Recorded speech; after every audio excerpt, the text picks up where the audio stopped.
jako akawuwo tukwegaide kuba tukolera ku bunkenke bannaffe abamu babatta bafaze accident ezitategedekeka. Gye buvuddeko twakulaga emboozi ng'abasuubuzi mu katale k'ewandegeya ku ludda lwa Bokyenkoko beemulugunya olw'okuba binika ensimbi ennyingi ez'empooza omutwalo gumu n'enkumi ssatu buli lunaku nga balumiriza n'eyali ssentebe waabwe Gitajjo Nathani wamu ne munne Kalema okubaliisa akakanja.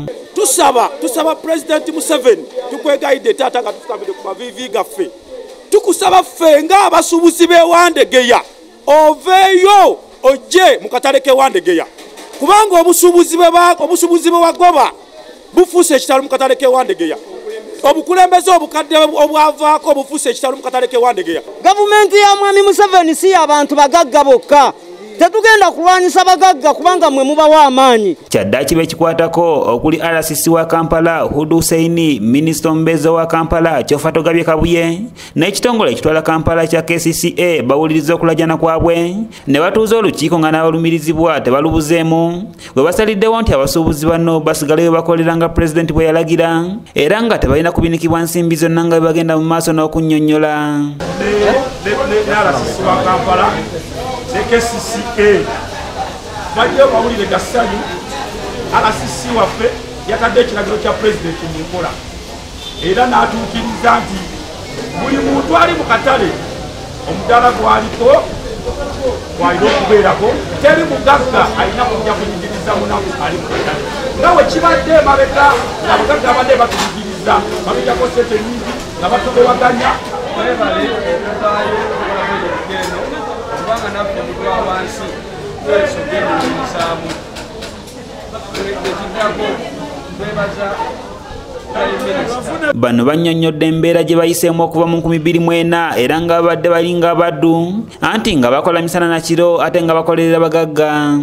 Bagagga be bagoba mu butale abagagga ababagoba mu butale nga wayingira mu kyamu nesekoba wayingira ku ntuku nga wateekamu ssente zo nga wayita mu mateeka amatuufu betwebaga bagamba nti abasasule naye bano tebayita mu mateeka amatuufu bamuzaabuza balimbalimba era nakati esatu batulemeddeko kwabwe bakwasa abatala abantu bawansi ate yazingira ku abawansi.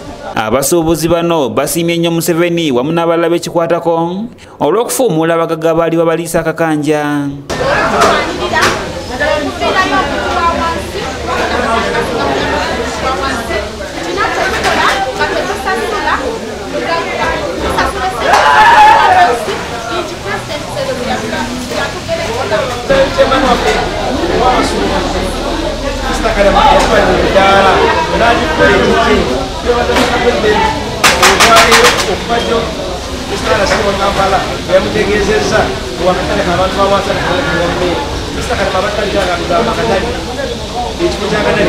Ssentebe w'akatale kano Nabukenya Mai Simola alambuludde ku ebyo ebyatuukiddwako mu miitingi.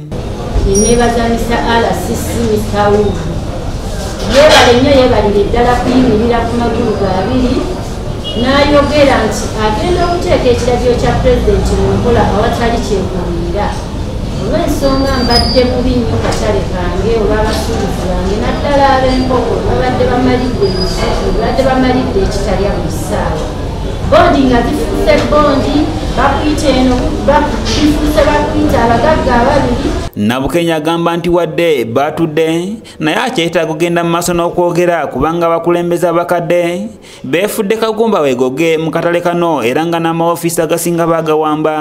Ebifo byonna baabitwala besimenti basigabanye sitowa basigabanye osanga omu ku management ng'alina obuyumba nga 10 n'omusanga ng'alina emidaala nga 5 n'omusanga era yalina sitowa omusajja bamukubye ebibuuzo mu meeting ebimulema n'okujjamu buli kimu natendalinga ani akutendalinga KCC bw'onoonyereza KCC yange Bukenya yejjita. Matias Sekanjako yakusakidde eggulire erina okulwa ABS Television. Maama Nakalema twajjako ewuwo ne fayiro ne tukigulawo fayiro baagibbira ku mmeeza tetumanyi gye yabulira eyeewandegeya.